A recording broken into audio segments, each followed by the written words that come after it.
একজন ছিলেন হযরতে আসিম রাদিয়াল্লাহু তাআলা আনহু।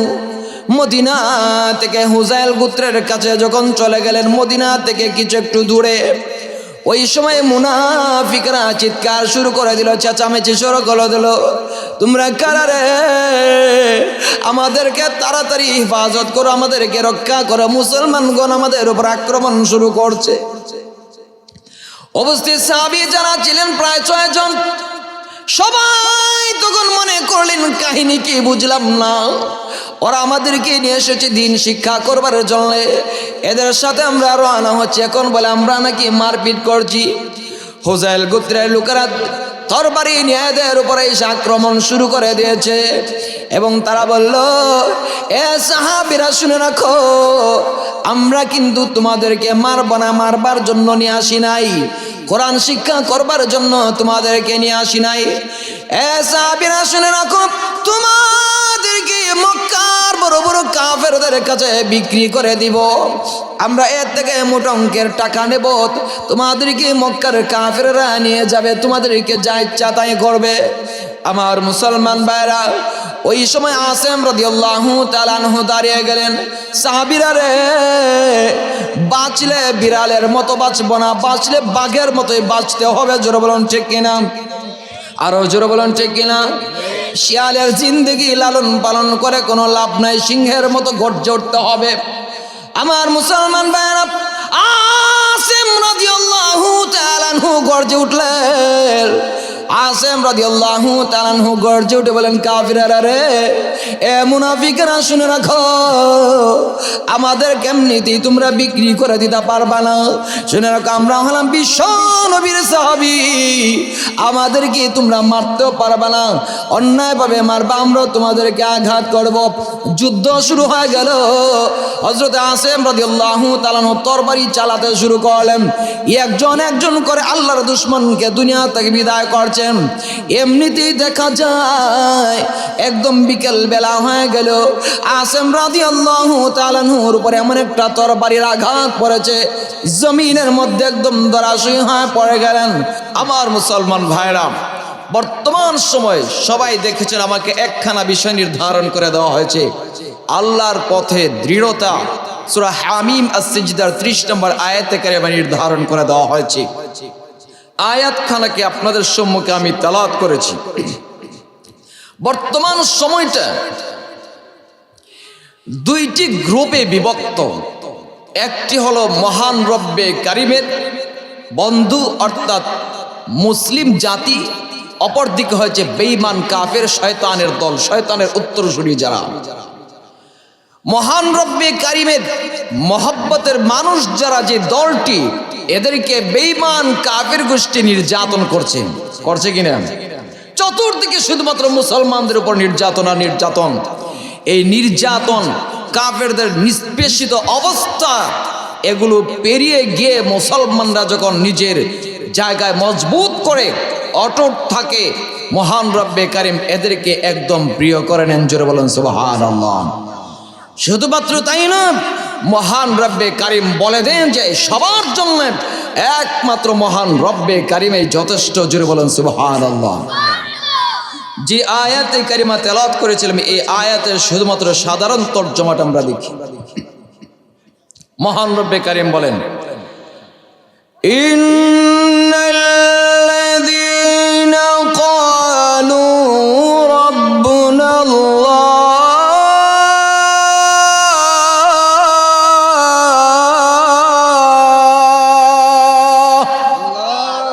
আরেকটু জোরে বলেন আল্লাহু আকবার। মুসলমানের আওয়াজ বলেন আল্লাহু আকবার। আল্লাহ রাব্বুল আলামিন বলেন, যারা বলে শুধুমাত্র যে আমার রব, আমাদের রব হয়েছেন একমাত্র আল্লাহ, আমাদের রব কে? আরেকটু জোরে বলেন, আমাদের পালনকর্তা একমাত্র আল্লাহ। এই কথাটুকু যারা শুধুমাত্র বলে, ثم استقاموا تتنزل عليهم الملائكة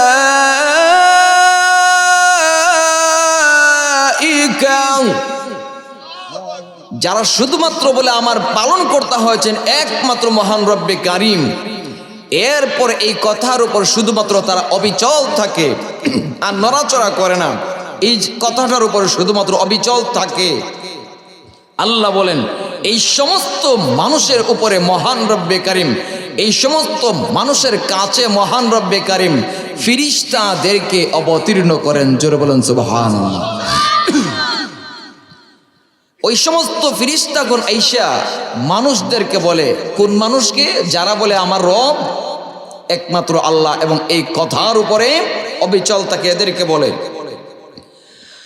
আল্লা তাখাফু ওয়া লা তাহজানু, তোমাদের কোনো ভয় নাই, তোমাদের কোনো চিন্তা নাই, টেনশন নাই। وَأَبْشِرُوا بِالْجَنَّةِ الَّتِي كُنتُمْ تُوعَدُونَ।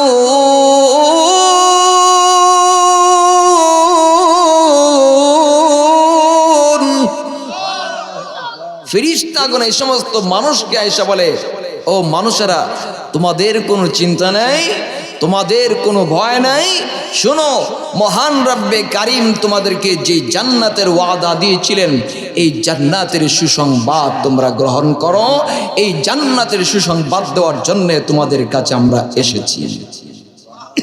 এ তো আসতে বললেন, আরো জোরে বলেন সুবহানাল্লাহ। বেশি না, মহান রব্বে কারিম এটা বলেছেন, এরপরও আমাদের আওয়াজ হলো আস্তে। এই জায়গায় যদি তারেক জিয়া আয়েশা একটা ডাক দিত, আয়েশা যদি বলতো তোমরা আমার কাছে আসো, আমি তোমাদের সাথে হ্যান্ডশেক করো, মুসাফা করবো, কি বুঝেন? আমাকে রাইকা সবাই লাভ দিয়ে এখানে চলে যেতেন, ঠিক কিনা? জোরে বলেন ঠিক কিনা? দেখাই তো যায় হ্যান্ডশেক করবার জন্য একজন মানুষের গাড়িতে পর্যন্ত আঘাত করে, ঠিক কিনা? কিন্তু মহান রব্বে কারিম বলেছেন এটা আমাদের জন্য খুশনসিব। জোরে বলেন ঠিক কিনা? যে জায়গায় মহান রব্বে কারিম আমাদেরকে বলে দিয়েছেন যে আমরা যখন শুধুমাত্র স্বীকার করব যে মহান রব্বে কারিম হয়েছেন এক, উনি ছাড়া কোনো মাবুদ নাই, উনি আমার জন্য যথেষ্ট, এটার উপর যখন শুধুমাত্র আমি অবিচল থাকবো, আল্লাহ আমাদের কাছে ফিরিস্তা পাঠাবেন। এ সমস্ত ফিরিস্তারা আমাদের কাছে আইসা বলবে, এ মানুষ শুনে রাখো, ভালো করে তোমরা শুনে রাখো, আজ থেকে তোমাদের কোনো ভয় নাই, আজ থেকে তোমাদের কোনো টেনশন নাই, চিন্তা নেই। শোনো, মহান রব্বে কারিম তোমাদেরকে যে জান্নাতের ওয়াদা দিয়েছিলেন, প্রতিশ্রুতি দিয়েছিলেন, এই জান্নাত গ্রহণের জন্য তোমরা সুসংবাদ গ্রহণ করো। তাহলে এই আয়াতের ভিত্তিতে আমরা যে বিষয়টি পেলাম যে আল্লাহ তাআলার পথে দৃঢ়তা, বিষয়টাকে আমরা তিন ভাগে ভাগ করব। প্রথম নম্বর হয়েছে মানব সৃষ্টির রহস্য, দ্বিতীয় নম্বর হয়েছে ঈমানি পরীক্ষায় সাহাবায়ে কেরামের দৃঢ়তা, তৃতীয় নম্বর হয়েছে ইসলাম এবং মুসলমানের পরিচয়। এই তিনটি পয়েন্ট নিয়ে আমরা সামনের দিকে অগ্রসর হব ইনশাল্লাহ। সর্বপ্রথম আমাদের যে বিষয় সেটা হয়েছে মানব সৃষ্টির রহস্য। এই পয়েন্ট নিয়ে সর্বপ্রথম আমরা আলোচনা করি। মহান রব্বে কারিম মানুষকে যত সব উদ্দেশ্য প্রেরণ করেছেন, এর মাঝে গুরুত্বপূর্ণ কিছু উদ্দেশ্য আছে। মনে করেন আমরা যে প্রবাসে যাই কিনা, সৌদি আরব, ইংল্যান্ড, কুয়েত, কাতার, এগুলোতে যাই কিনা আমরা? প্রবাসে যাই। কেন যাই? এখানে গিয়ে টাকা পয়সা উপার্জন করব, আয় করব, ইনকাম করব, বাড়িতে পাঠাবো, অর্থগত দিক দিয়ে আমার পরিবার স্বাবলম্বী হবে। জোরে বলেন ঠিক কিনা? ঠিক সেভাবে মহান রব্বে কারিম যে আমাদেরকে দুনিয়াতে প্রেরণ করেছেন, আল্লাহ দুনিয়াতে কেন প্রেরণ করবেন, দুনিয়াতে কেন সৃষ্টি করেছেন, এর টার্গেটগুলো কি, এর অনেক অনেক উদ্দেশ্য আছে। শুধুমাত্র গুরুত্বপূর্ণ কয়েকটি পয়েন্ট বলবো, যেই সমস্ত কারণে মহান রব্বে কারিম আমাদেরকে দুনিয়াতে প্রেরণ করেছেন। সর্বপ্রথমত হলো উদ্দেশ্য আল্লাহ তাআলার একত্ববাদ স্বীকার করা এবং তার ইবাদত করা, আল্লাহকে এক স্বীকার করা এবং তার ইবাদত বন্দেগী করা। এই উদ্দেশ্যে আল্লাহ তাআলা আমাদেরকে দুনিয়াতে পাঠিয়েছেন। আল্লাহ যে এক, এর প্রমাণ কি? সূরা ইখলাসের 1 থেকে 4 নম্বর আয়াতে মহান রব্বে কারিম বলেন, কুল হুয়াল্লাহু আহাদুনিল্লাহুস সামাদ লাম ইয়ালিদ ওয়া লাম ইউলাদ ওয়ালাম ইয়াকুল লাহু কুফুয়ান আহাদ। সূরা ইখলাস সবাই পারে কিনা? কুল হুয়াল্লাহ সূরা সবাই পারি কিনা? নামাজের মধ্যে কমপক্ষে সূরা ইখলাস খান আমরা পড়ি সময় সংক্ষেপের জন্য, ঠিক কিনা? এটাই মহান রব্বে করিম বলেন আল্লাহ যে এক, এর প্রমাণ কি? আল্লাহ নিজেই বলেন কুল হুয়াল্লাহু আহাদ। নবীজি আপনি এদেরকে জানিয়ে দেন আল্লাহ এমন একজন সত্তা যিনি হয়েছেন একক মাবুদ, আল্লাহ ছাড়া কোনো মাবুদ নেই।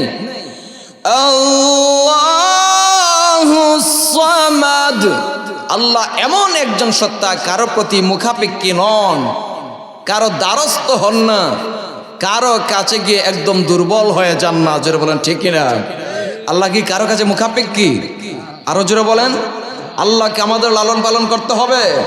আরো জোরে বলেন। অবশ্যই না, আল্লাহ তাআলা কারো কাছে দুর্বল নন। লাম ইয়ালিদ ওয়া লাম ইউলাদ ওয়া লাম ইয়াকুল লাহু কুফুয়ান আহাদ। আল্লাহ রাব্বুল আলামিন বলেন আল্লাহ এমন একজন সত্তা যিনি কেউকে জন্ম দেননি, আবার আল্লাহ তাআলা কেউ জন্ম দেয়নি। আল্লাহ তাআলার কোনো সন্তান নেই, আল্লাহ তাআলাও কারো সন্তান নন। জোরে বলেন সুবহানাল্লাহ। এরপরে আরেক আয়াতে মহান রব্বে কারীম বলেন আল্লাহ যে এক, এটার প্রমাণ করছেন ইন্নাল্লাহা লা ইয়াগফিরু আন ইউশরাকা বিহি ওয়া ইয়াগফিরু মা দুনা যালিকা লিমান ইয়াশা।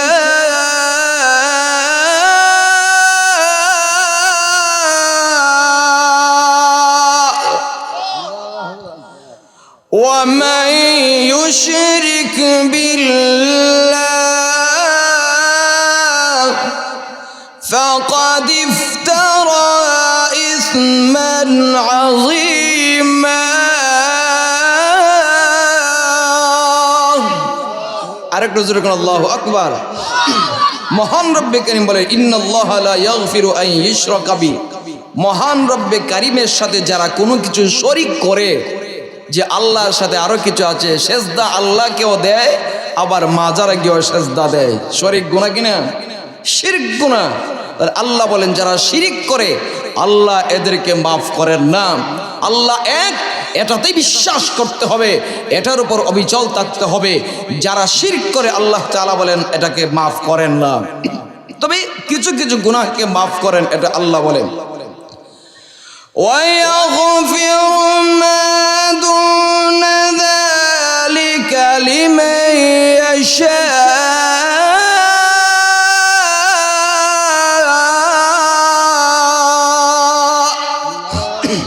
আল্লাহ রাব্বুল আলামিন বলেন তবে শিরিক গুনাহ ছাড়া এর চেয়ে কিছু ছোট ছোট গুনাহ আছে, যারা এই সমস্ত গুনাহ করে আল্লাহ তাআলা ইচ্ছে করলে অনেককে ছোট গুনাহগুলো মাফও করেন। জোরে বলেন সুবহানাল্লাহ। وَمَن يُشْرِكْ بِاللَّهِ فَقَدِ افْتَرَى إِثْمًا عَظِيمًا।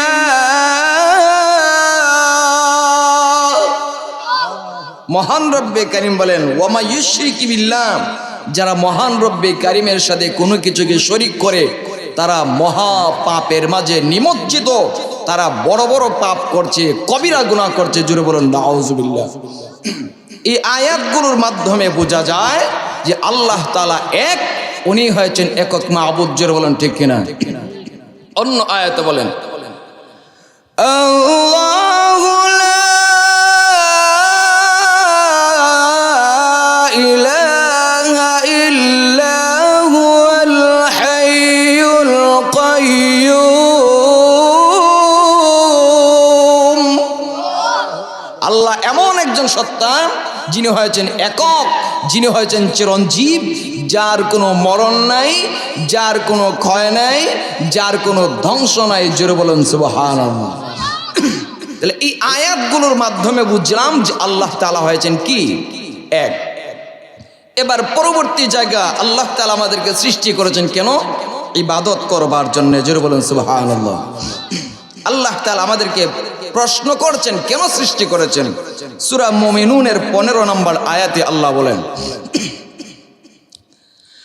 আফাহাসিবতুম আন্নামা খালাকনাকুম আবাসা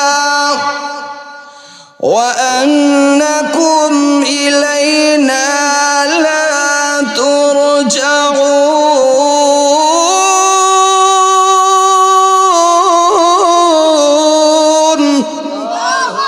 আল্লাহ বলেন, তোমরা কি মনে করেছো আমি তোমাদেরকে এমনিতে সৃষ্টি করেছি, অযথা সৃষ্টি করেছি, আমার কোনো উদ্দেশ্য নাই, আর তোমাদেরকে আমার কাছে ফিরিয়ে নিয়ে আসা হবে না? রবের কাছে ফিরতে হবে কিনা? আরো জোরে বলেন। আমরা ছোটবেলায় গুড়ি উড়াতাম, যেটাকে গুট্টি কয়। আপনার দিকে কি কয়? গুড্ডি। আচ্ছা, ছোটবেলায় এটাকে অনেক উপরে উঠাতাম, কিন্তু সুতার মাথাটা কই থাকতো? আমাদের হাতে। উপর যতই উপরে যাও, যতই উপরে যাও, কোনো সমস্যা নাই। শেষ বিকাল যখন হয়ে যাবে, আস্তে আস্তে টেনে টেনে টেনে টেনে একদম কাছে নিয়ে আসবো। জোরে বলেন ঠিক না? কিন্তু দেখবেন সুতো টান দেওয়ার সময় গড়িটা যে আছে উপরের দিকে নড়াচড়া করে, বলে না আমি আসবো না। যতই আসবো না বলে আসতে হয় কিনা? আরো জোরে বলেন। টান দিলে আসতে হয়। এভাবেই মহান রব্বে কারীম আমাদেরকে দুনিয়াতে সৃষ্টি করেছেন। কিন্তু সুতোর যে বান্ডেল আছে, সুতোর মাথা আছে, এটা মহান রব্বে কারীমের কাছে রেখে দিয়েছেন। যখন এইটাতে ধরে টান দিবেন, আমাদের মৃত্যু নিশ্চিত হয়ে রবের দরবারে চলে যেতে হবে। জোরে বলেন ঠিক কিনা? এটাই হয়েছে এরকম। আল্লাহ আমাদেরকে বলেছেন, তোমরা কি মনে করেছো আমি তোমাদেরকে এমনিতেই সৃষ্টি করেছি, আমার কোনো উদ্দেশ্য নাই, আর আমার কাছে তোমাদেরকে ফিরে আসতে হবে না, ফিরিয়ে আনা হবে না? এরপরে আল্লাহ উত্তর দেন কেন আমাদেরকে সৃষ্টি করেছেন। জোরে বলেন সুবহানাল্লাহ। আল্লাহ এমন একজন সত্তা, আল্লাহ এমন একজন মাবুদ, যিনি প্রশ্ন করেন সাথে সাথে উত্তরটাও দিয়ে দেন। জোরে বলেন সুবহানাল্লাহ। কত বড় ইহসান আমাদের উপর করেন। আল্লাহ তাআলা বলেন সূরা জারিয়াতের 56 নম্বর আয়াতের মাধ্যমে আমাদেরকে কেন সৃষ্টি করেছেন। ওয়ামা খালাকাতুল জিন্না ওয়াল ইনসা ইল্লা লিয়াবুদুন।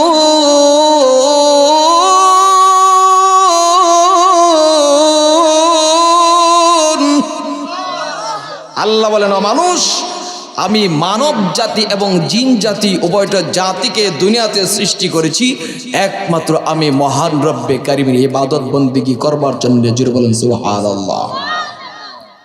অন্য আয়াতে মহান রব্বে কারীম বলেন সূরা বাকারার 21 নম্বর আয়াতে, ইয়া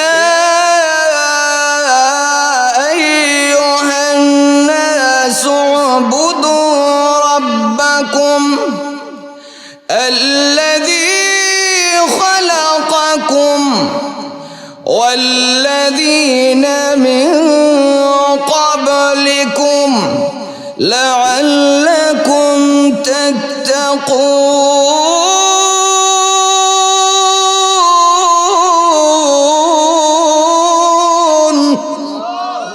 আল্লাহ বলেন, ইয়া আইয়ুহান নাস, হে মানুষেরা, উবুদু রাব্বাকুম আল্লাযী খালাকাকুম, তোমরা তোমাদের মহান রবের ইবাদত করো। কোন রবের? যে রব তোমাদেরকে সৃষ্টি করেছেন। জোরে বলেন সুবহানাল্লাহ। দেবদেবীর পূজা করে কিনা?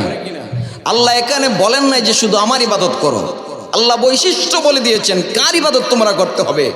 মূর্তির পূজা করবে নাকি আমি মহান রব্বে কারীমের ইবাদত করবে, এটা আল্লাহ নির্ধারিত করে না বলে বৈশিষ্ট্যটুকু বলে দিয়েছেন। ও মানুষ, তোমরা ওই রবের ইবাদত বন্দেগী করো যেই রব তোমাদেরকে সৃষ্টি করেছে। জোরে বলেন সুবহানাল্লাহ। আমাদেরকে কে সৃষ্টি করেছে? আরো জোরে বলেন, কে সৃষ্টি করেছে? আল্লাহ তাআলা সৃষ্টি করেছেন। দুনিয়াতে যত সব ইহুদি, নাসারা, খ্রিস্টান, বৌদ্ধ রয়েছে, সবাইকে কে সৃষ্টি করেছে? আরো জোরে বলেন, কে সৃষ্টি করেছে? এক আল্লাহ। কোন দেবদেবী সৃষ্টি করেছে? যদি দেবদেবী আমাকে সৃষ্টি করে থাকে তাহলে আমি তার পূজা করব, সমস্যা আছে? নেই। কিন্তু আমাকে এক আল্লাহ যেহেতু সৃষ্টি করেছেন এবং আল্লাহ বলেছেন যে তোমাকে সৃষ্টি করেছে তার ইবাদত করো, অতএব আল্লাহ তাআলা আমাদেরকে সৃষ্টি করেছেন, ইবাদত করব কার? এরপরে বলেন তোমাদের পূর্ববর্তীদেরকে যে সৃষ্টি করেছে তার ইবাদত করো। কেন? লাআল্লাকুম তাত্তাকুন, যেন তোমরা পরহেজগার মুত্তাকি হতে পারো। জোরে বলুন সুবহানাল্লাহ। এইবার আসি দ্বিতীয় নম্বর পয়েন্ট। মহান রব্বে কারীম আমাদেরকে যে সমস্ত উদ্দেশ্যে সৃষ্টি করেছেন এর মাঝে গুরুত্বপূর্ণ আর একটি পয়েন্ট হলো জীবনটাকে পরীক্ষার জন্য নির্ধারিত করে নেওয়া। আমাদের জীবনটা কি কিসের জন্য নির্ধারণ করা? আমাদের জীবনটাকে পরীক্ষার জন্য নির্ধারিত করে নেওয়া। আল্লাহ তাআলা সূরা মুলকের 2 নম্বর আয়াতে বলেন, আল্লাযী খালাকাল মাউতা ওয়াল হায়াত লিয়াবলুয়াকুম আইয়ুকুম আহসানু আমালা ওয়া হুয়াল আজিজুল গফুর।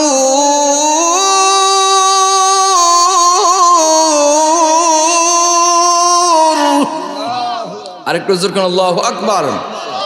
আল্লাহ বলেন আল্লাযী খালাকাল মাউতা ওয়াল হায়াতা, যিনি জীবন এবং মরণকে সৃষ্টি করেছেন। কেন? তোমাদেরকে পরীক্ষা করবার জন্যে, তোমাদেরকে পরীক্ষা করবার জন্যে তোমরা কারা কারা উত্তম কাজ করো, নেক কাজ করো। জোরে বলুন সুবহানাল্লাহ।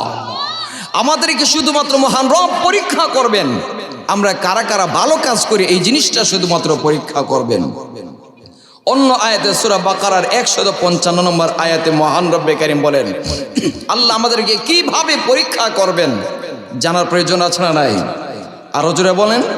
শুধুমাত্র জানলাম যে মহান রব আমাদেরকে পরীক্ষা করবেন, কিভাবে পরীক্ষা করবেন এটা বুঝলাম না, তাহলে তো আর হলো না। আল্লাহ উত্তর দিয়ে জানিয়ে দিয়েছেন, ও মানুষ আমি তোমাদেরকে জানিয়ে দিলাম স্বাভাবিকত সাধারণত আমি কোন কোন বিষয় নিয়ে তোমাদেরকে পরীক্ষা করব এটা তোমাদেরকে জানালাম। আল্লাহ বলেন وَلَنَبْلُوَنَّكُمْ بِشَيْءٍ مِّنَ الْخَوْفِ وَالْجُوعِ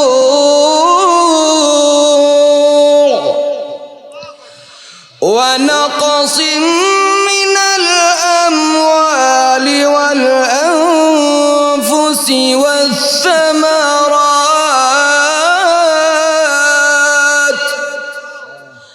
وَبَشِّرِ الصَّابِرِينَ।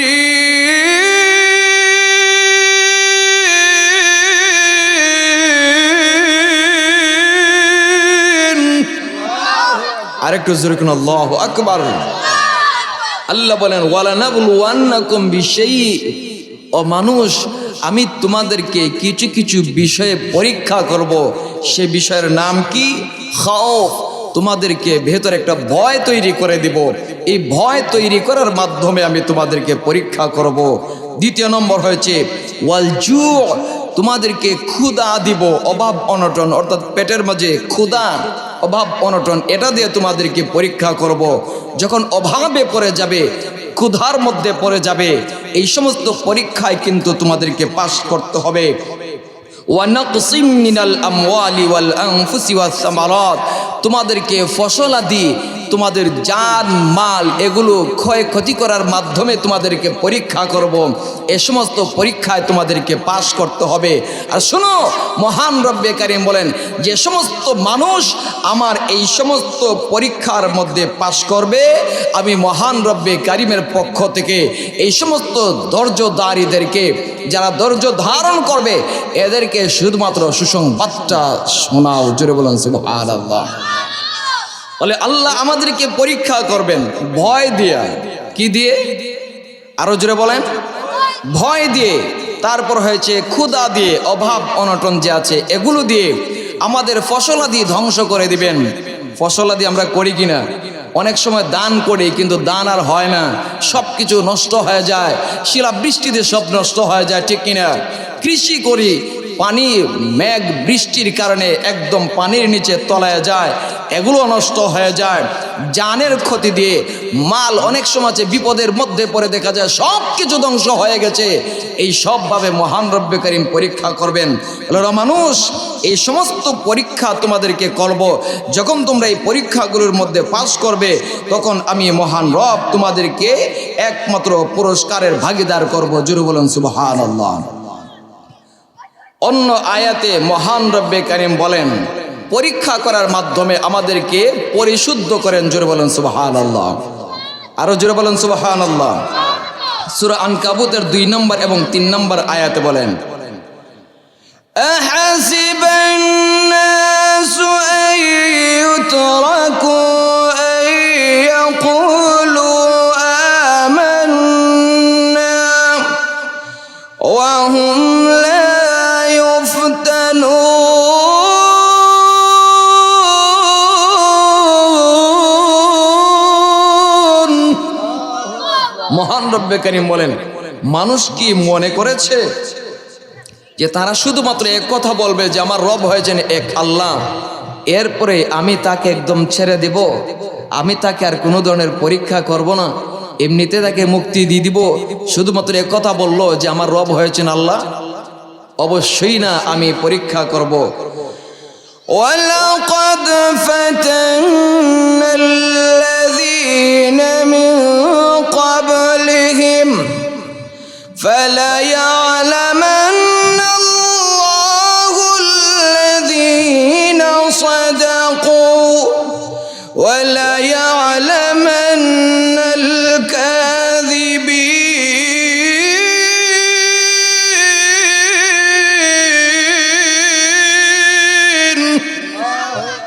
আল্লাহ বলেন ও মানুষ, তোমরা ভেবেছো যে আমার রব এক আল্লাহ, কথা বললে আমি এমনি ছেড়ে দিব? না না, তোমাদের পূর্ববর্তী যারা আমি এদেরকেও পরীক্ষা করেছি, পরীক্ষা ছাড়া এদেরকে আমি মুক্তি দেই নাই। ও মানুষ শুনো, আমি পরীক্ষা করব কেন? এই জন্য যে তোমাদের মধ্যে কারা কারা সত্যবাদী, কারা কারা মিথ্যাবাদী, শুধুমাত্র এই সব জিনিস পরীক্ষা করবার জন্য। জোরে বলেন সুবহানাল্লাহ।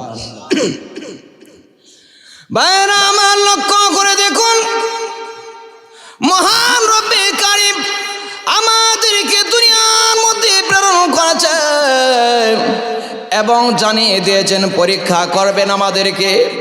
অতএব আমাদেরকে বুঝে নিতে হবে মহান রব্বে কারীম আমাদেরকে পরীক্ষা করবেন। জোরে বলুন ঠিক কিনা? আরো জোরে বলুন ঠিক কিনা? ও মুসলমান ভাইরা আমার, মহান রব্বে কারীম দুনিয়ার মধ্যে যেহেতু আমাদেরকে প্রেরণ করেছেন, আমাদেরকে সৃষ্টি করেছেন এবং জানিয়ে দিয়েছেন আমাদেরকে পরীক্ষা করবেন, এর দ্বারা আমাদেরকে বুঝে নিতে হবে আমরা পরীক্ষার সম্মুখীন হব। আমার মুসলমান ভাইরা, ওই পরীক্ষার মধ্যে পড়ে আমাদের ঈমানের উপর অবিচল এবং অটুট থাকতে হবে। পূর্ববর্তী সাহাবায়ে কেরামগণের দিকে তাকায় দেখেন, ওদেরকে কত বড় বড় পরীক্ষা করা হয়েছে, কিন্তু পরীক্ষার মধ্যে তারা ফেল করেননি, পরীক্ষার মধ্যে তারা পাশ করেছেন। জোরে বলুন সুবহানাল্লাহ। বাইরে আমার লক্ষ্য করে দেখুন, বর্তমান যে ইতালি আছে ওইটার নাম ছিল রোম সাম্রাজ্য। এই রোম সাম্রাজ্য পার্শ্ববর্তী মুসলমান দেশে আক্রমণ করত, নির্যাতন করত। বর্তমান যে ইসরায়েল আছে মুসলমানদের উপর নির্যাতন করে। আমেরিকা আছে, ওরা মুসলিম দেশের উপর আঘাত করে, নির্যাতন করে। আমার মুসলমান ভাইরা, ওইভাবে রোম সাম্রাজ্য মুসলমানদের উপর আক্রমণ করত। খলিফাতুল মুসলিমিন যখন তিনি খলিফা হয়ে গেলেন, ওই সময় ভাবলেন আক্রমণ যেহেতু তারা করে আমরা করব। আমার মুসলমান ভাইরা, একটা দলকে রোম সাম্রাজ্যের বিরুদ্ধে যুদ্ধ করবার জন্য, জিহাদ করবার জন্য পাঠিয়ে দিলেন। সাথে নেতৃত্ব দিয়ে দিলেন আব্দুল্লাহ ইবনে হুযাফা রাদিয়াল্লাহু তাআলা আনহুকে। বাইরে আমার লক্ষ্য করে দেখুন, ওরা যখন শুধুমাত্র রোম সাম্রাজ্যের বর্ডারের কিনারায় চলে গেলেন, ওই সময়ে গোয়েন্দা বাহিনী বুঝতে পেরেছে মুসলমানগণ আক্রমণ করবার জন্য আমাদের দেশে আসছে। সবাইকে তখন দেখা যায় অচমকা গ্রেফতার করে নিয়েছে। আমার মুসলমান ভাইরা সবাইকে গ্রেফতার করে বাদশাকে বলে দিল, আমরা মুসলমানদেরকে গ্রেফতার করে নিয়েছি, মুসলমানদেরকে বন্দী করে নিয়েছি, এখন কি করতে হবে? আমার মুসলমান ভাইরা বাদশাহ তখন বলে দিল, একজন মুসলমানকেও তোমরা মারবা না, একজন মুসলমানকে তোমরা হত্যা করবা না। শুনেছি মুসলমানগণ নাকি ঈমান থেকে দূরে যায় না, যতই আক্রমণ আঘাত নির্যাতন করা হোক ওরা ইসলামটাকে একটা দিনের জন্য ছাড়তে রাজি হয় না, মুহূর্তের জন্য রাজি হয় না ছাড়তে। আমার মুসলমান ভাইরা লক্ষ্য করে যখন বাদশাহ তখন বলে দিল, হে সেনাবাহিনীরা, হে সৈন্য সামন্তরা, ওই সমস্ত মুসলমান বন্দী যারা আছে এদেরকে আমার কাছে নিয়ে আসো, আমার কামরা এদের সাথে কিছু কথাবার্তা বলবো। আমার মুসলমান ভাইরা মুসলমানগণ সবাইকে ধরে ধরে একদম নিয়ে আসা হচ্ছে। কিছু সৈন্য বাহিনীকে বলে দিল, প্রধান যে বাহিনীগুলো আছে যেমন সেনাবাহিনী, এদেরকে বলল, তোমরা তোমাদের সবচেয়ে বড় যে তরবারিটা আছে, দবদবে সাদা যে তরবারিটা আছে, এইটা তোমরা তোমাদের হাতের মধ্যে নিয়ে নাও এবং নামাজের কাতার ধরে ধরে নামাজে যেইভাবে লাইন ধরে দাঁড়ায় এইভাবে তোমরা একদম এইভাবে কাতার হয়ে দাঁড়াও। আমার মুসলমান ভাইরা বাদশাহ তখন বলে দিল, সবাই যখন এইভাবে কাতারে দাঁড়িয়ে গেল, একদল এইভাবে মনে করেন পূর্বর দিকে মুখ দিয়ে দাঁড়ানো, পূর্ব দিকে যারা আছে পশ্চিম দিকে দাঁড়ানো, এইভাবে একদম মুখোমুখি হয়ে সবাই দাঁড়া আছে। এবার বলল, তোমাদের হাতে তরবারিটা নাও, তরবারি নিয়ে তোমরা যারা ডান দিকে আছো বাম দিকে তরবারিটাকে শুধুমাত্র এইভাবে মুখ করে রাখো, বাম দিকে যারা আছো তরবারিটাকে ডান দিক দিয়ে এইভাবে একদম মুখোমুখি করে রাখো, একদম এইভাবে গেইটের মতো করে রাখো, গার্ড অফ অনারের মতো। মুসলমানগণ এইভাবে তো তোমরা দাঁড়ালে মুসলমানগণ একজন একজন করে তরবারির নিচে দিয়ে আসবে, মুসলমানগণ ভয় পেয়ে যাবে, হয়তো তাদেরকে তরবারি দিয়ে আঘাত করা হবে, হয়তো তাদেরকে তরবারি দিয়ে কল্যাণটাকে দিয়ে খণ্ডিত করা হবে, হয়তো তারা ঈমানটাকে ছেড়ে দিবে। আমার মুসলমান ভাইরা এইভাবেই তারা দাঁড়িয়ে থাকলো, তরবারিটাকে এইভাবে রেখে রেখে মুসলমানগণ এইভাবে একজন একজন করে ঢুকলেন। সামান্যতম ভয় পেলেন না, একদম মহান রব্বে কারিমের ঈমানের উপর অবিচল হয়ে সবাই বাদশার কাছে চলে আসলেন। বাইরে আমার লক্ষ্য করে দেখুন, সবাই যখন চলে এসেছেন ওই সময় বাদশাহ বলে দিল, একটা গেট তৈরি করা, যেই গেটের ভিতরে দিয়ে মাথাটাকে এইভাবে নুয়ে আসতে হয়, মাথাটাকে এইভাবে নিচের দিকে রুখ করে করে আসতে হয়, সবাই যেন আমার সামনে মাথাটাকে নত করে আসে। আমার মুসলমান ভাইরা এইভাবে তুরন্ত তৈরি করা হলো, গেট নির্মাণ করে দেওয়া হলো। সাহাবায়ে কেরাম মুসলমানগণ যেন এইভাবে মাথাটাকে নিচু করে করে ভিতরে প্রবেশ করেন। আমার মুসলমান ভাইরা আব্দুল্লাহ ইবনে হুযাফা তখন সামনের কাতারে দাঁড়ানো।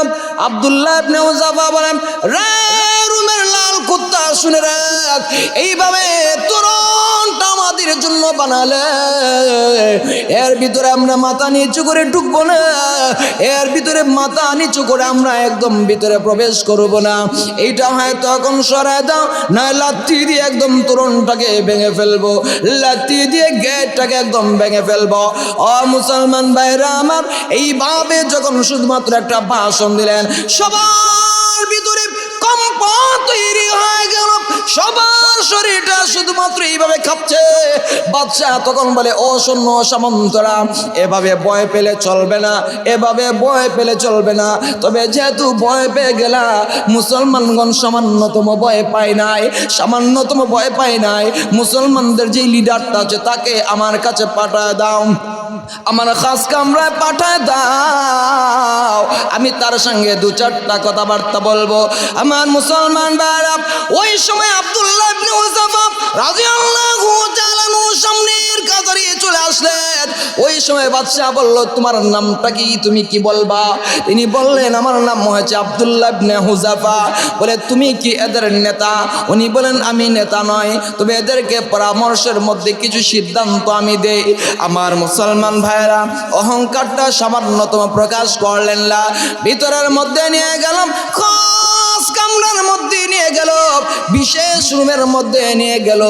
ওই জায়গায় নিয়ে বাদশাহ বলে, ওরে আব্দুল্লাহ ইবনে হুযাফা, শুনে রাখো, আমি তোমার সঙ্গে শুধুমাত্র কিছু কথাবার্তা বলবো, আমি ভিন্ন কোনো কথাবার্তা তোমার সঙ্গে বলবো না, আমি তোমাকে হত্যাও করব না, আমি এই জায়গার মধ্যে মারার জন্য তোমাকে নিয়ে আসিনি, দু চারটা কথাবার্তা বলবো, তুমি উত্তর দিবা। আব্দুল্লাহ ইবনে হুযাফা বলেন, সমস্যা নাই, যা কিছু বলতে পারেন বলে দেন, আমি আপনার কথার জবাবটা দিতে রাজি আছি। আমার মুসলমান ভাইরা, আব্দুল্লাহ ইবনে হুযাফা একদম নির্দম হয়ে, কত সুন্দর করে একদম টকবগে যুবক হয়ে বসে আছেন। ও মুসলমান ভাইরা, আমার বাদশা তখন ডাক দিয়ে বলে, এ আব্দুল্লাহ ইবনে হুযাফা, শুনে রাখো, তুমি মুসলমান, এটা আমি ভালো করে জানি, তুমি যে মুসলমান।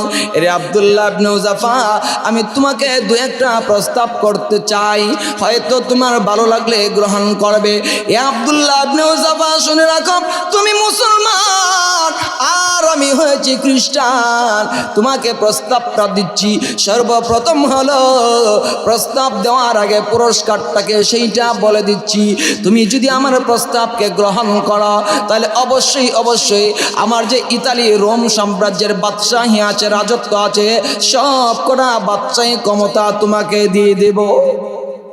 আমার মুসলমান ভাইরা, শুধুমাত্র তাই নয়, বাদশাহ তখন বলে দিল, হে আব্দুল্লাহ ইবনে হুযাফা, আমার প্রস্তাবটা যদি গ্রহণ করো, আমার সুন্দরী রূপসী একটা কন্যা আছে, মেয়ে আছে, সারা দেশের মধ্যে সবচেয়ে সুন্দর, বিশ্ব সুন্দরী, আমার এই মেয়েটাকে তোমার কাছে বিবাহ দিয়ে দেব। শুধুমাত্র একটাই প্রস্তাব, তুমি ইসলামটাকে ছেড়ে দিয়ে আমার খ্রিস্টান ধর্মটা গ্রহণ করবে। জোরে বলুন নাউজুবিল্লাহ। প্রথমত হয়তো ক্ষমতা গ্রহণ করতে রাজি না, কিন্তু যখন বলে সুন্দরী রূপসী একটা মেয়ে আছে আমার, এটারে বিয়া দেব তোমার কাছে, তখন কি বুঝেন? সাধারণত আমাদের কাজটা হলো কি, তখন বলে লাভবাহিক, কিছু হোক আর না হোক, বিশ্ব সুন্দরী তো আর পাই না, বিশ্ব সুন্দরী তো আমার ভাগ্যে জুটবে না, বিশ্ব সুন্দরী যেহেতু পেয়ে গেলাম, বিয়েটা করেই নি। ঠিক কিনা? আমাদের মন মানসিকতা হলো এইরকম, ঠিক কিনা? এইভাবে যখন শুধুমাত্র বললো বিশ্ব সুন্দরী মেয়েটাকে বিবাহ দিয়ে দেব, তুমি শুধুমাত্র ইসলামটাকে ছেড়ে দাও, ঈমানটাকে তুমি ছেড়ে দাও, এবং আমার রাজত্বটা এই মুহূর্তে তুমি গ্রহণ করো। এই যে দেখো আমার হাতে একটা আংটি আছে, এটা দিয়ে আমি সিল মারি, এই আংটি পর্যন্ত তোমার হাতে দিয়ে দেব। স্বাভাবিকত লোভনীয় অফার ছিল এটা, ঠিক কিনা? এই লোভে পড়ে যাওয়ার কথা। আব্দুল্লাহ ইবনে হুযাফা চোখটাকে লাল করে নিলেন, একদম লাল করে বলে দিলেন, এ রুমের লাল কুত্তা, শুনে রাখ, মুসলমানগণ এমন জাতি নয় যারা ঈমানটাকে বিক্রি করে দেবে দুনিয়ার লোভের পরে। শোনো, আমাদের কাছে ঈমানটার মূল্য হয়েছে এত বড়, ঈমানের তুলনায় আসমান জমিনের মধ্যবর্তী যা কিছু আছে সব কিছুর ক্ষমতা আমাদের কাছে মশা মাছির ডানার সমপরিমাণ মূল্য নাই। জোরে বলেন সুবহানাল্লাহ। যখন এই কথা বলে দিলেন, তখন বাদশাহ বলে, কি রে মুসলমান, এটাকে কত বড় অফার দিলাম, এখনো দেখা যায় বড় গলায় কথা বন্ধ করে না, বড় গলায় কথা কয়। দেখছেন না, বিগত শাসনামলগুলোতে ওলামায়ে কেরামদেরকে সর্বোচ্চ পরিমাণে নির্যাতন করা হয়েছে, কিন্তু হকের কথা কেউ বন্ধ করেন নি। এটাই হয়েছে আমাদের কাজ, ঈমানের পাওয়ার। বাদশাহ তখন সেনা প্রধানকে ডাক দিল, এই মুসলমান এই যুবকটাকে কত বড় অফার দিলাম, সে গ্রহণ করলো না। একটা কাজ করো, মুসলমান যতজন আছে গ্রেফতার করেছ, সবার নামে বড় একটা ডেকচি তৈরি করো, শাহজালালের ডেক, ঠিক না? ছোট না, অনেক বড়। শাহজালাল রহমতুল্লাহ ডেক দেখছেন তো, ছোট না বড়? এর চেয়ে আরো বড় করে তোমরা ডেক তৈরি করো, যেন একজন মানুষ এটার ভিতরে আস্ত ভুনা করা যায়, ভাজি করা যায়। ডেক তৈরি করো এবং তেঁতুল গাছের লাকড়ি সংগ্রহ করো। তেঁতুল গাছের লাকড়ির আগুনের পাওয়ার একটু বেশি। বলল ঠিক আছে জাহাপনা, সবকিছু রাজি আছি আমরা, কোনো সমস্যা নাই। ওরা সংগ্রহ করলো, আগুন ধরালো। ডেগের ভিতরে শুধুমাত্র তৈল আর তৈল, তেল দিয়ে একদম ভর্তি করে দিল। বল এই সমস্ত মুসলমানদেরকে এটার মধ্যে জ্বালানো হবে। সকল মুসলমানদেরকে ডেগের সামনে একদম লাইন ধরে দাঁড় করানো হলো। সব করা ডেগের সামনে একজন একজন করে দাঁড়ানো। এতটাই পাওয়ার বেড়ে গিয়েছিল, তৈলগুলো একদম জ্বলতে জ্বলতে কালো হয়ে গিয়েছে। এটার মধ্যে যদি কোনো কিছু পড়ে, মুহূর্তের ভিতরে একদম জ্বলে পড়ে ছাই হয়ে যায়। সকল মুসলমানগণ একদম এক কাতারে দাঁড়ানো, বিন্দু মাত্র টেনশন নাই।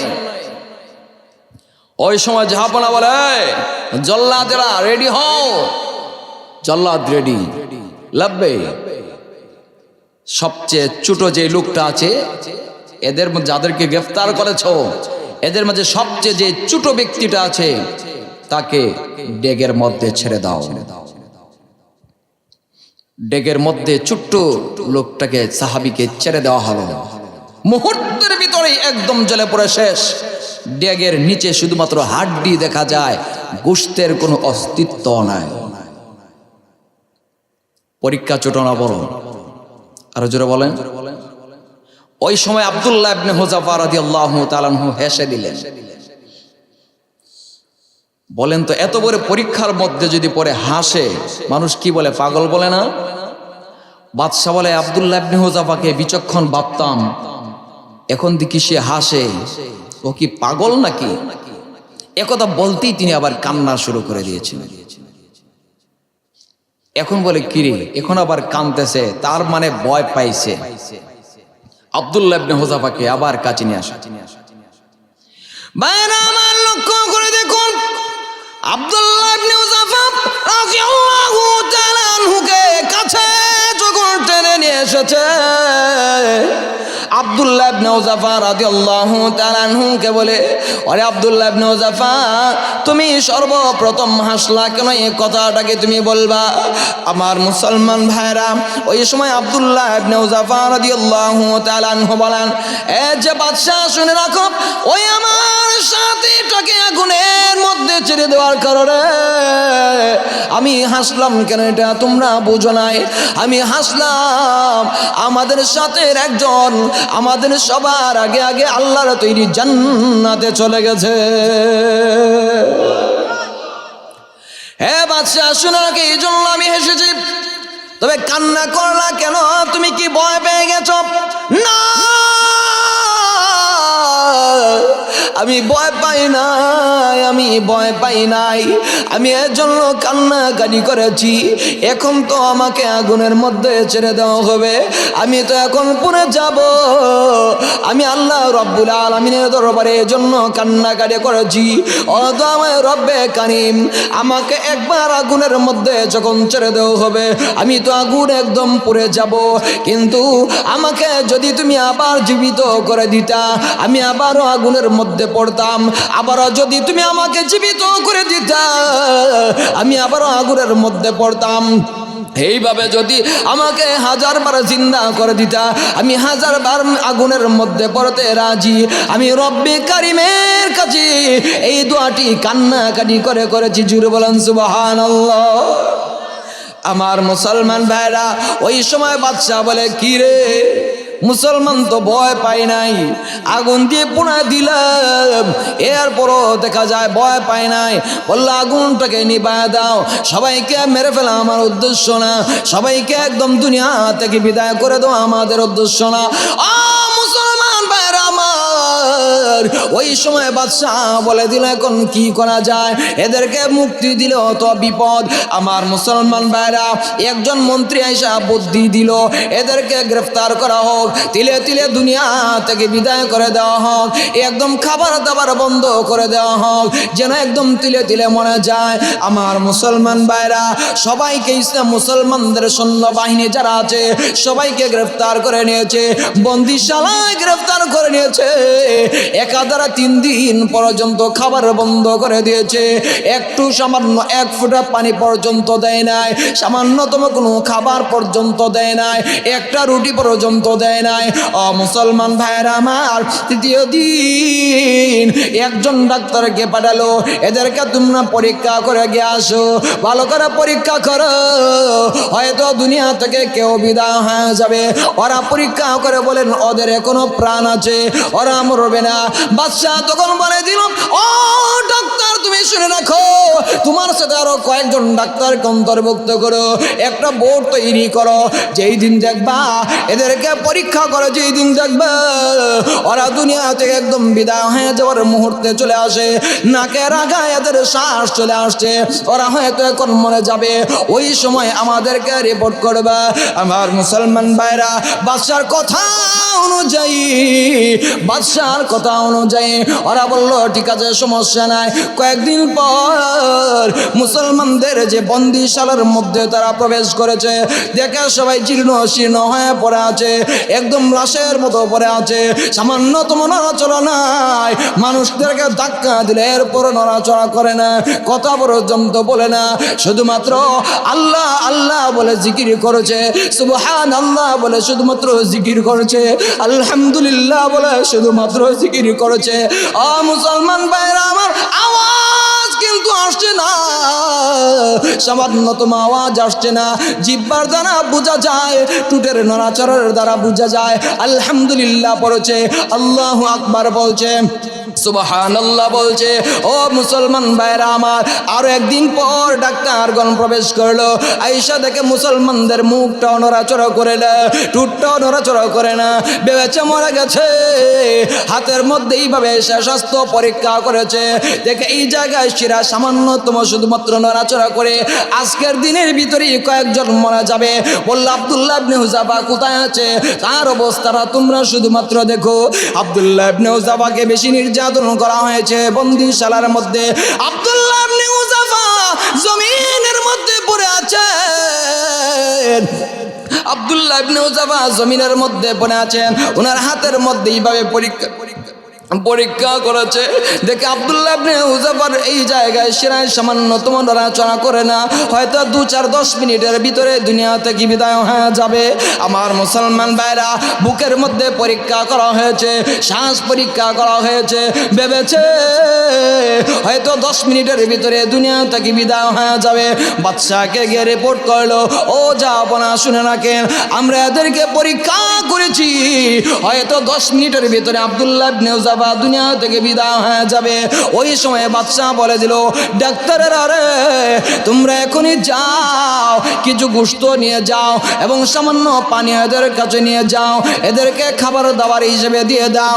তবে খাবার যখন দিবা, ওই সময় জিনিসগুলোর নামটা তোমরা বলে দিবা। ও মুসলমান ভাইরা আমার, ডাক্তারেরা খাবার দাবার গুলো এই সমস্ত মুসলমানদের সামনে নিয়ে গেল। আব্দুল্লাহ ইবনে হুযাফা একদম জমিনের মধ্যে পড়ে আছেন, নড়াচড়া করেন না। ওই সময় বলো, আব্দুল্লাহ ইবনে হুযাফা খাবারের অভাবে হয়তো পড়ে আছো, পানীয়র অভাবে হয়তো পড়ে আছো। আব্দুল্লাহ ইবনে হুযাফা রে, তোমাদের জন্য খাবার নিয়ে আসলাম, এই যে দেখো এটা হয়েছে শুকরের গোশত, এইটা তুমি খাবে, এবং এই যে পানীয় আছে এইটা হয়েছে মদ, এই মদটা তোমরা পান করবে। আব্দুল্লাহ ইবনে হুযাফা যদিও দেখা যায় মুমূর্ষু অবস্থায় ছিলেন, দুনিয়া থেকে বিদায় হয়ে যাবে। কিন্তু দেখা যায় হলোটা কি লাফ দিয়ে উঠে একদম দাঁড়ায় গেলেন, বলেন কাফিরা রে, হয়তো দুনিয়া থেকে বিদায় হয়ে যেতে পারি, দুনিয়া থেকে আমার বিদায় হয়ে যাবে, আমার মরণ হয়ে যাবে, আমি নির্মমভাবে মরে যাব, কিন্তু শুনে রাখো আল্লাহ যা হারাম করেছেন হারাম খাবারগুলো খাবো না, মদ আমরা খেতে পারি না, এই যে শুকরের গোশত আছে এইটা আমরা খাবার গ্রহণ হিসেবে মেনে নিতে পারি না। মদ দিয়েছ আমাদের সামনে, মদ তো হারাম করেছেন আল্লাহ, মদ খেতে পারি না। শুকরের গোশত হারাম করেছেন মহান রব, এগুলো খেতে পারি না। লাফ দিয়ে উঠে যখন তারা এই কথাটুকু বললেন, ডাক্তারগণ ভয় পেয়ে গেল। আহারে, এতক্ষণ দেখলাম মরে মরে অবস্থা, কিন্তু এখন থেকে যে অবস্থা খারাপ। বাদশা বলে, কিরে তোরা না বলছিলি 10 মিনিটের ভিতরে মরে যাবে, যেভাবে লাফ দিয়ে চিৎকার দিল এর দ্বারা তো বোঝা যায় আরো 1 মাস কমপক্ষে বাঁচবো না খাইয়ে। ডাক্তারগণ বলে, আমরাও তো বুঝি না এর কারণটা কি। শেষ পর্যন্ত বাদশা নিজেই বলল, এটা অন্য কোনো কারণে না, ইমানি পাওয়ারে লাফ দিয়া জমিনে উঠটা দাঁড়াই গেছে। এ তো আস্তে সুবহানাল্লাহ বললেন, আরো জোরে বলেন সুবহানাল্লাহ। ইমানি পাওয়ারে যখন দাঁড়িয়ে গেছে তখন বাদশা বলে, এইসব করারে মাইরা লাভ নাই, মেরে লাভ হবে না, মেরে লাভ হবে না। তাহলে করতে হবে কি? বলে, এখন তোমরা সরো, এখন ব্যবস্থা আমার। আব্দুল্লাহ ইবনে হুযাফা সহ সবাইকে হালাল খাবারগুলো দেওয়া হলো, সবাই মোটামুটি একটু সুস্থ হলেন। এরপরে আব্দুল্লাহ ইবনে হুযাফা রাদিয়াল্লাহু তাআলা আনহুকে খাস কামরায় আবার নিয়ে গেল, নিয়ে বলে, ও আব্দুল্লাহ ইবনে হুযাফা, তুমি তো জানো রোম সাম্রাজ্য হয়েছে পরাশক্তি একটা দেশ, এর বাদশা হয়েছি আমি, আমার তো একটা ইজ্জত আছে, ঠিক কিনা? আরো জোরে বলেন। কেউ যদি এইভাবে ইজ্জত থাকে তাহলে তো মনে করেন ইজ্জতের সাথেই বিদায় নিতে চায়, ঠিক কিনা? আর ইজ্জত যদি না থাকে তাইলে তো এমনিতেই ওরা দিয়ে পালায়, ঠিক কিনা? তখন ওই বাদশা বলে, ও আব্দুল্লাহ ইবনে হুযাফা, তুমি তো জানো আমারও একটা ইজ্জত আছে, ইজ্জতটাকে তুমি রক্ষা করবে না? বলেন, তোমার কি ইজ্জত সেটা বলো। বলে, শোনো, এই যে আমার কপালটা আছে, কপালে তুমি একটা শুধুমাত্র চুমা যদি দিতে পারো, একটাবার যদি চুমু খেতে পারো আমার কপালটাতে, তাহলে মনে করো তোমাদের সবাইকে মুক্তি দিয়ে দেব। উনি ভাবলেন চুমু দেওয়া তো আর তেমন একটা বিষয় না, আচ্ছা একটা চুমু যদি আমি দিয়ে দিই সকল মুসলমানগণ মুক্তি পেয়ে যাবে, আচ্ছা একটা চুমু দিয়ে দিব, তবে সরাসরি কপালে নয়, রুমালটা কপালের মধ্যে এইভাবে দিলেন, দিয়ে রুমালের উপর এইভাবে একটা চুমু খেলেন। বাদশাহ বলে, ইজ্জতটা যে কোনোভাবেই হোক রক্ষা তো হলো। এরপর বলে, ঠিক আছে মুসলমানগণ যাও। মুসলমানগণ যেতে যেতে যখন মদিনার উপকণ্ঠে শুধুমাত্র গেলেন, হযরত উমর রাদিয়াল্লাহু তাআলা আনহু অনেক বড় বড় সাহাবায়ে কেরামদেরকে নিয়ে মদিনার একদম উপকণ্ঠে চলে আসলেন। লাল গালিচা দিয়ে এদেরকে সাদরে সম্ভাষণ জানালেন, লাল গালিচা দিয়ে এদেরকে বিজয়ের মালা পরিয়ে মদিনার ভিতরে প্রবেশ করালেন। সুবহানাল্লাহ বলবেন না? আর একটু জোরে বলেন সুবহানাল্লাহ। আস্তে সুবহানাল্লাহ বললে কি হয়? এত বড় বীর যোদ্ধা এদেরকে লাল গালিচা দিয়ে নিয়ে এসেছেন। আর আমাদের দেশে পলায়নকারী সামান্য খেলোয়াড় দেখা যায়, অপরাধী হোক বা না হোক পালায়ে গেছে, এগুলারে দেখা যায় লাল গালিচার মতো স্বাগত দিয়ে নিয়ে আসতে চায়। জোরে বলেন ঠিক কিনা? আরো জোরে বলেন ঠিক কিনা? বাইরে আমার লক্ষ্য করে দেখুন, শুধুমাত্র তাই নয়, বিশ্ব নবী রাহমাতুল লিল আলামিন অনেক সাহাবী আছে যারা ইমানি পরীক্ষায় পাস করেছেন এবং মহান রব্বে কারীম এদেরকে নিজেই মহান রব্বে কারীম পুরস্কার দিয়েছে। আমার মুসলমান ভাইরা, আল্লাহ নবী বিশ্ব নবী রাহমাতুল লিল আলামিনের একজন সাহাবী যার নাম হয়েছে আসিম রাদিয়াল্লাহু তাআলা আনহু। মদিনার দূর থেকে কিছু মুনাফিক এসেছিল আল্লাহর নবীজির দরবারে। ইয়া রাসূলুল্লাহ, ইয়া হাবিবাল্লাহ, দয়ার নবী, মায়ের নবী, আমাদেরকে কয়েকজন সাহাবী দেন যারা ঈমান শিক্ষা দিবে, কোরআন শিক্ষা দিবে। আমরা তো নতুন মুসলমান, ঈমান সম্পর্কে কোনো কিছু বুঝি না, কালিমা সম্পর্কে কোনো কিছু বুঝি না, নামাজ রোজা সম্পর্কে কোনো কিছু বুঝি না। আমাদেরকে কয়েকজন সাহাবী দেন যারা আমাদেরকে দিন শিক্ষা দিবেন। বিশ্বনবীজি ভাবলেন ঠিকই তো, নতুন মুসলমান, ওরা তো আর বুঝে না, ঠিক আছে কয়েকজন তোমাদেরকে। ভাইরা আমার, লক্ষ্য করে দেখুন কয়েকজন সাহাবীকে নির্ধারণ করে দিলেন। এর মাঝে একজন ছিলেন হযরতে আসিম রাদিয়াল্লাহু তাআলা আনহু। মদিনা থেকে হুযাইল গোত্রের কাছে যখন চলে গেলেন, মদিনা থেকে কিছু একটু দূরে, ওই সময় মুনাফিকরা চিৎকার শুরু করে দিল, চেঁচামেচি শুরু করে দিল, তোমরা কারা রে? আমাদেরকে তাড়াতাড়ি হেফাজত করো, আমাদেরকে রক্ষা করো, মুসলমানগণ আমাদের উপর আক্রমণ শুরু করছে। উপস্থিত সাহাবী যারা ছিলেন প্রায় 6 জন, সবাই তখন মনে করলেন কাহিনী কি বুঝলাম না, ওরা আমাদেরকে নিয়ে এসেছে দিন শিক্ষা করবার জন্য, এদের সাথে আমরা রওনা হচ্ছি। এখন বলে আমরা নাকি মারপিট করছি। হুযাইল গোত্রের লোকেরা তরবারি নিয়ে এদের উপরে এসে আক্রমণ শুরু করে দিয়েছে এবং তারা বলল, এ সাহাবীরা শুনে রাখো, আমরা কিন্তু তোমাদেরকে মারব না, মারবার জন্য নিয়ে আসি নাই, কোরআন শিক্ষা করবার জন্য তোমাদেরকে নিয়ে আসি নাই। এ সাহাবীরা শুনে রাখো, তোমাদেরকে মক্কার বড় বড় কাফেরদের কাছে বিক্রি করে দিব, আমরা এর থেকে মোটা অঙ্কের টাকা নেব, তোমাদেরকে মক্কার কাফেররা নিয়ে যাবে, তোমাদেরকে যা ইচ্ছা তাই করবে। আমার মুসলমান ভাইরা, ওই সময় আসিম রাদিয়াল্লাহু তাআলা আনহু দাঁড়িয়ে গেলেন, সাহাবীরা রে, বাঁচলে বিড়ালের মতো বাঁচবো না, বাঁচলে বাঘের মতোই বাঁচতে হবে। জোরে বলুন ঠিক কিনা? আরো জোরে বলুন ঠিক কিনা? শিয়ালের জিন্দেগি লালন পালন করে কোনো লাভ নাই, সিংহের মতো গর্জে উঠতে হবে। আমার মুসলমান ভাইরা, আসিম রাদিয়াল্লাহু তাআলা আনহু গর্জে উঠলেন। আসিম রাদিয়াল্লাহু তাআলা আনহু গর্জে উঠে বলেন, কাফিররা রে, এ মুনাফিকরা শুনে রাখো, আমাদের কেমনিতেই তোমরা বিক্রি করে দিতে পারবা না। শুনে রাখো, আমরা হলাম বিশ্ব নবীর সাহাবী, আমাদেরকে তোমরা মারতেও পারবা না, অন্যায়ভাবে মারবা, আমরা তোমাদেরকে আঘাত করব। যুদ্ধ শুরু হয়ে গেল। হযরতে আসিম রাদিয়াল্লাহু তাআলা আনহু তরবারি চালাতে শুরু করলেন। একজন একজন করে আল্লাহর দুশমনকে দুনিয়া থেকে বিদায় করছেন। এমনিতেই দেখা যায় একদম বিকেল বেলা হয়ে গেল, আসিম রাদিয়াল্লাহু তাআলা আনহুর উপরে এমন একটা তরবারির আঘাত পড়েছে, জমিনের মধ্যে একদম ধরাশয়ী হয়ে পড়ে গেলেন, জমিনের মধ্যে একদম পড়ে গেলেন। আমার মুসলমান ভাইরা, আসিম রাদিয়াল্লাহু তাআলা আনহু বলেন, ও দয়াময় রব্বে কারীম, আমি যুদ্ধ করে করে আত্মসমর্পণ না করে আমি জিহাদ করে করে জমিনের মধ্যে লুটে পড়লাম। সারাটা দিন আমি তোমার দিনটাকে হেফাজত করবার জন্য এদের সঙ্গে জিহাদ করলাম, এখন আমি জমিনের মধ্যে পড়ে গেলাম। এখন যদি বিকালবেলা আমাকে হেফাজত করো তাহলে আমার ফায়দা হবে, না হয় গো প্রভু জিহাদ করে করে আমার জীবনটা যে ব্যয় করে দিলাম সার্থক হবে না। আমার মুসলমান ভাইরা, এই কথা বলে তিনি দুনিয়া থেকে চলে গেলেন, শহীদ হয়ে গেলেন, একদম শাহাদত বরণ করলেন। আমার মুসলমান ভাইরা, কয়েকজনকে গ্রেফতার করে নিয়েছে। আসিম রাদিয়াল্লাহু তাআলা আনহুর লাশটা পড়ে আছে। আসিম রাদিয়াল্লাহু তাআলা আনহু যে দোয়া করেছেন, আল্লাহ আমার লাশটাকে দয়া করে তুমি হেফাজত করে রাখো, সুরক্ষিত রাখো। আল্লাহ এই দোয়াটাকে কবুল আর মঞ্জুর করে নিয়েছেন। কিভাবে করেছেন?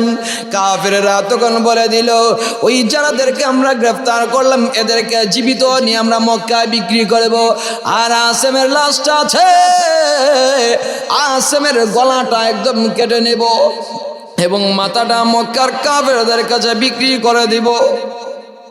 সাহাবীরা যারা গ্রেফতার হয়ে গেছেন চিন্তায় পড়ে গেলেন, আহারে এ আসিম আমার সাথী ছিল, আসিমের লাশটা এখন পড়ে আছে, আল্লাহ আসিমের উপায়টা জানি কি হয়। আমার মুসলমান ভাইরা, আসিম রাদিয়াল্লাহু তাআলা আনহু লাশটা পড়ে আছে। সবাই তখন সিদ্ধান্ত গ্রহণ করলো লাশটাকে একদম ছিন্ন ভিন্ন করে দিবে। কলিজাটাকে ভিতর থেকে বের করে নিয়ে যাবে, মাথাটা কেটে গর্দান এই জায়গায় কেটে মক্কার কাফেরদের কাছে বিক্রি করে দিবে। কিন্তু আল্লাহ রব্বুল আলামিন করলেনটা কি? আল্লাহ রব্বুল আলামিন চিত্রটা উল্টায় দিলেন, একদম উল্টায় দিলেন। একদল মৌমাছি চাকের মাঝে যেইভাবে একদম ঘন হয়ে বসে থাকে, মৌমাছিগুলো আসিম রাদিয়াল্লাহু তাআলা আনহুর লাশের মধ্যে একদম ঘন হয়ে বসে আছে। মৌমাছি যখন বসে আছে যায় আক্রমণ করবার জন্য, এমনিতেই দেখা যায় মৌমাছি এসে কামড় শুরু করে। মৌমাছির বাসা আঘাত করেছেন কেউ? একটা ডিল ছুটে দিকেন কি অবস্থা হয়, 14 হাত দৌড়াই হইলেও ধরে, ঠিক কিনা? আমার মুসলমান ভাইরাম, আসিম রাদিয়াল্লাহু তাআলা আনহুর লাশের মধ্যে মৌমাছি একদম এইভাবে ঘন হয়ে বসে আছে। ও মুসলমান ভাইরা আমার, লক্ষ্য করে দেখুন, ওই সময় কাফের বেঈমানেরা বলে আসিমের লাশটাকে এখন ধরবো না। যখন সন্ধ্যা হয়ে যাবে, মৌমাছিগুলো তাদের বাসার মধ্যে ফিরে যাবে। ওই সময় আসিমের লাশটাকে আমরা একদম কেটে নেব। আমার মুসলমান ভাইরা, আল্লাহ রব্বুল আলামিনের কত বড় কুদরত, কত সুন্দর চমৎকার কুদরত। সন্ধ্যা যখন হয়ে গেল, এমন ভাবে বৃষ্টি দিয়ে দিলেন, এমন ভাবে মুষলধারে বৃষ্টি বর্ষণ শুরু হয়ে গেল। শহরের যত ময়লা আবর্জনা আছে সব কিছু একদম বাসায় নিয়ে গেল। সাথে সাথে আসিমের লাশটাকে একদম সমুদ্রের মধ্যে বাসায় নিয়ে গেল। কেউ রাত্রিবেলা বের হওয়ার সাহসটুকু করলো না। সকালবেলা যখন সূর্য উঠে গেল, সূর্য উদয় হয়ে গেল, কাফেররা বলে হয়তো আসিমের লাশটা এখন পাওয়া যাবে। কিন্তু আয়েশা দেখে আসিমের লাশ থাকবে দূরের কথা, আসিমের লাশের কোনো রক্তের চিহ্ন পর্যন্ত এই জায়গায় নাই। আল্লাহ রব্বুল আলামিন আসিমের লাশটাকে একদম হেফাজত করে রেখে দিয়েছে। বলে ইমানের পথে অবিচল থাকলে পরে হেফাজত করেন কিনা আল্লাহ? আরো জোরে বলেন, হেফাজত করেন কিনা? ভাইরা আমার, শুধুমাত্র তাই নয়, আল্লাহর নবীজির আর একজন সাহাবী ছিলেন, যার নাম হয়েছে হযরতে খাব্বাব রাদিয়াল্লাহু তাআলা আনহু। উনি ছিলেন একজন কর্মকার, দা বডি খন্তি কোড়ালিগুলা তিনি তৈরি করতেন। ও মুসলমান ভাইরা আমার, খাব্বাব রাদিয়াল্লাহু তাআলা আনহু কর্মকার, দা বডি খন্তিগুলি তিনি তৈরি করতেন, হাতুড়ি তৈরি করতেন। লোহাগুলোকে আগুন দিয়ে লাল করতেন, এরপর হাতুড়ি দিয়ে পিঠে তিনি এগুলো তৈরি করতেন। ও মুসলমান ভাইরা আমার, ওই সময় আল্লাহর নবীজির দাওয়াত চলে গেল হযরতে খাব্বাবের কানের মধ্যে। তিনি এসে আল্লাহর নবীজির কাছে এসে বলেন, ইয়া রাসূলুল্লাহ, ইয়া হাবিবাল্লাহ, আমাকে কালিমা পড়ে মুসলমান বানায় নেন। লা ইলাহা ইল্লাল্লাহ মুহাম্মাদুর রাসূলুল্লাহ সাল্লাল্লাহু আলাইহি ওয়াসাল্লাম। ও মুসলমান ভাইরা আমার, উনি যখন মুসলমান হয়ে গেলেন, ওনার যে মনিব আছে, মালিক আছে, দুনিয়াবি মালিক, উম্মে আম্মার শুনতে পেল ওই হযরতে খাব্বাব ইসলাম ধর্ম গ্রহণ করে নিয়েছে। আমার মুসলমান ভাইরা, উম্মে আম্মার তখন ক্ষিপ্ত হয়ে গেল, সিবা এবং কয়েকটা বোখাটাকে পাঠায় দিল, যাও যাও ওই খাব্বাবকে তোমরা নির্যাতন করে আসো, আক্রমণ করে আসো, মারপিট করে আসো। সিবা চলে এসেছে খাব্বাব রাদিয়াল্লাহু তাআলা আনহুর দরবারে। আয়েশা বলে, খাব্বাব, শুনেছি মক্কার মধ্যে আওয়াজটা ছড়ায় গেছে, তুমি নাকি বিধর্মী হয়ে গেছো। জোরে বলো নাউজুবিল্লাহ।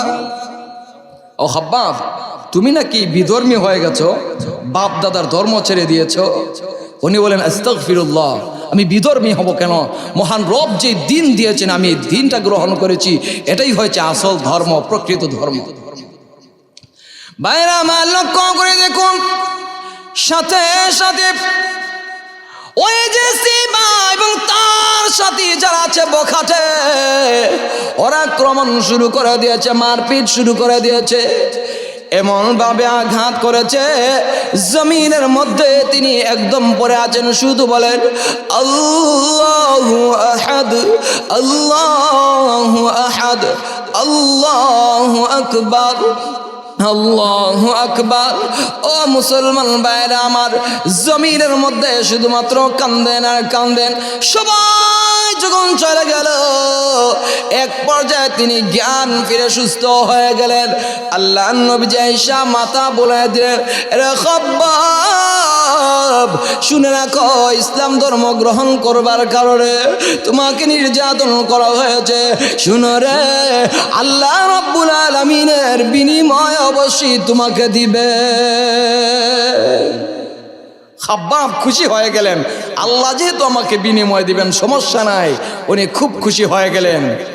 যখন উম্মে আম্মার শুনেছে যে মুহাম্মদ আয়েশা তাকে সান্ত্বনা দিয়ে গেল, ঠিক আছে এবার দেখে নেব, সরাসরি উম্মে আম্মার নিজেই চলে এসেছে খাব্বাবের দরবারে। আয়েশা বলে, খাব্বাব, তুমি নাকি ইসলাম ধর্ম গ্রহণ করেছো, আবু তালিবের ভাতিজা মুহাম্মদের ধর্ম গ্রহণ করেছো? তিনি বলেন, জি। তুমি ধর্ম গ্রহণ করেছো? এই মুহাম্মদের ধর্ম গ্রহণ করেছো, তুমি আমার গোলাম, আমাকে তুমি জিজ্ঞাসা করলা না এই ধর্ম তুমি কেন গ্রহণ করলা? মানে ইসলাম ধর্ম গ্রহণ করেছি, এটার উপর অবিচল থাকবো। জোরে বলেন সুবহানাল্লাহ। বাইরে আমার লক্ষ্য করে দেখুন, খাব্বাব রাদিয়াল্লাহু তাআলা আনহু যখন এই কথাটা শুধুমাত্র বলে দিলেন, এমনিতেই রাগে গুসায় একদম অগ্নিশর্মা হয়ে গেল। ওই উম্মে আম্মারের চেহারা একদম লাল হয়ে গেল, চোখ লাল হয়ে গেল। হাপরের নিচে যে কর্মকারের কাজ করেন, লোহা একদম রড একদম লাল হয়ে আছে, রডটাকে ভালো করে ধরে হযরতে খাব্বাবের কপালের মধ্যে, মাথার মধ্যে একদম চাপ দিয়ে ধরেছে। চামড়া একদম পুড়ে পুড়ে দুর্গন্ধ বের হচ্ছে। খাব্বাব শুধুমাত্র বলছেন, আল্লাহ, আমার উপরে এইভাবে নির্যাতন, আমাকে আপনি হেফাজত করেন, আপনি আমাকে রক্ষা করেন। আমার তো আর দুনিয়ার মধ্যে কেউ নাই, আমার আর কেউ নাই, আমাকে আপনি হেফাজত করেন। আপনি ছাড়া দুনিয়ার মধ্যে আমার কোনো মালিক নাই, আমার রব নাই। হযরতে খাব্বাব শুধুমাত্র এইভাবে আল্লাহ তাআলার কাছে বিচারটা দিলেন, নালিশ দিলেন। ও মুসলমান ভাইরা আমার, মহান রব্বে কারীম ওনার কথাটাকে কবুল আর মঞ্জুর করে নিয়েছেন। মাথার মধ্যে একদম রড দিয়ে লাল করে পুড়ে গিয়েছে, চেহারাটাকে একদম পুড়িয়ে দিয়েছে। এইভাবে পড়ে আছেন, নির্যাতন সহ্য করতে না পেরে আল্লাহ নবীজির দরবারে চলে গেলেন। বলে, ইয়া রাসূলুল্লাহ, ইয়া হাবিবাল্লাহ, ওগো নবীজি, এই যে দেখেন ইসলাম ধর্ম গ্রহণ করবার কারণে আমাকে এইভাবে আঘাত করা হয়েছে। ইয়া রাসূলুল্লাহ, ইয়া হাবিবাল্লাহ, ও দয়ার নবী, মায়ার নবী, এই অবস্থা থেকে কোন দিন জানি মুক্তি পাবো গো? আল্লাহ নবীজি তখন কিছু কথা বললেন না, বলেন, আল্লাহুম্মা আনসুর খাব্বাবান, ও আল্লাহ তুমি আমার খাব্বাবকে সাহায্য করো, আল্লাহ তুমি আমার খাব্বাবকে সাহায্য করো। নবীজি যেখানে দোয়া করছেন, কবুল হবে তো? আরো জোরে বলেন। আমাদের দোয়া হয়তো কবুল নাও হতে পারে, কিন্তু দোয়া কবুল হয়, দোয়া কবুল হয় এটা নিশ্চিত। হয়তো যে দোয়া করছেন, হয়তো এইটাই সাথে সাথে কবুল হয়ে যায়, না হয়তো এর চেয়ে আরো বড় কোনো পুরস্কার পরবর্তীতে আল্লাহ তাআলা দেন, না হয় যে দোয়াটুকু আমরা করি এর সমপরিমাণ কোনো বিপদ আমাদের থেকে আল্লাহ উঠায় নেন, কিন্তু দোয়া যা করি কবুল হয়। আমার মুসলমান ভাইরা, আল্লাহ নবীজি যখন দোয়া করলেন, ওই দিন থেকে দেখা যায় উম্মে আম্মারের মাথা ব্যথা শুরু হয়ে গেছে। কুদরতি কারিশমা, মাথা ব্যথা শুরু হয়ে গেছে। মাটির মধ্যে পড়া গড়াগড়ি করে কান্দে, মাটির মধ্যে পড়ে গড়াগড়ি করে কান্দে, কিন্তু কোনো কাজ হয় না। চিৎকার করে কান্না করে, কিন্তু সামান্যতম কোনো লাঘব হয় না ব্যথা। আমার মুসলমান ভাইরা, অনেক ডাক্তারকে দেখালো, অনেক কবিরাজকে দেখালো, অনেক অজার কাছে চলে গেল, শুধুমাত্র মাথা ব্যথাটা কমানোর জন্য না।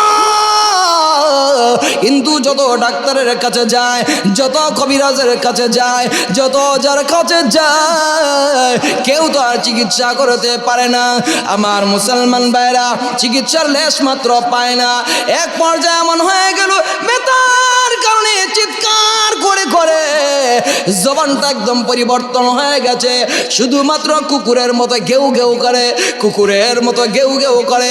মানুষ বলে হয়তো মরে যাবে, এমনিতেই দেখা যায় দূর দেশ থেকে একজন বৃদ্ধ মানুষ একজন কবিরাজকে নিয়ে আসলো, বললো তুমি কি সুস্থ করতে পারবা?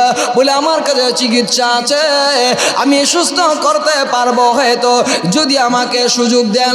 ওই সময় তারা বলল সব কিছু তোমাকে দেওয়া হবে যদি তাকে তুমি সুস্থ করতে পারো, অনেক ধরনের পুরস্কার তোমাকে দেওয়া হবে। আমার মুসলমান ভাইরা ওই কবিরা চিকিৎসক তখন বলে দিলেন মানুষের রে সুস্থ করবার কোনো উপায় নাই, উপায় নাই, একটাই মাত্র উপায় আছে, রডকে গরম করে যদি মাথার মধ্যে লাগা দিতে পারো, চেহারাটাকে পুরে দিতে পারো, মাথার মধ্যে দাগ দিতে পারো, হয়তো এই মহিলা সুস্থ হতে পারে। দিন ঘুরাই দিলেন কিনা? দিন ঘুরাই দিলেন তো। একদিকে উনিও দোয়া করলেন, নবীজিও দোয়া করলেন। এখন বলে রড দিয়ে দাগ দেওয়ার তো আর অভাব নাই, আমাদের তো খাব্বাব আছে কর্মকার, তারা ডাক দাও তাড়াতাড়ি দাগ দে। খাব্বাব রাদিয়াল্লাহু তাআলা আনহুকে নিয়ে আসা হলো, রড গরম করে একদম মাথার এদিক এদিক চতুর্দিক দাগ দিলেন, শেষ পর্যন্ত সুস্থ হয়ে গেল। সুবহানাল্লাহ বলবেন না? 3 দিন পরে বললেন সুবহানাল্লাহ, আর জোরে বলেন সুবহানাল্লাহ। এইভাবে সবাই যখন দেখলো আরে বদলা কেমন ভাবে পালাটা বদল হলো, কয়েকদিন আগে উম্মে আম্মার খাব্বাবকে দাগ দিয়েছিল, এখন দেখা যায় এই খাব্বাব তাকে দাগ দিয়ে সুস্থ করতে হলো।